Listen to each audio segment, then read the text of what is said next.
So we're at 1502 Williamsburg, and this house to me is a case study in why you don't just wholesale. A lot of people ask me, Frank, why don't you just wholesale everything?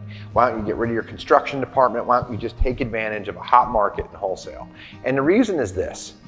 I've been at this a very long time, and many times wholesaling is not a viable market because there's just not a ton of buyers. Whenever money gets tight and the market goes to hell in a handbasket, you do not want to just rely on wholesale. You want to have a multifaceted business. In addition to that, this is a house where basically everything went wrong. Like, if it could go wrong, it happened here.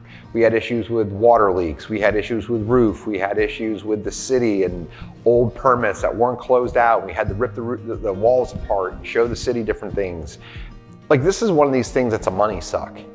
But because we are a multifaceted business that doesn't just wholesale, we do many things, and our goal is to buy assets, underpriced assets, we are able to really add to our portfolio with something incredible now. We have this great house, old bones, cool structure. We're gonna get a great rent for it.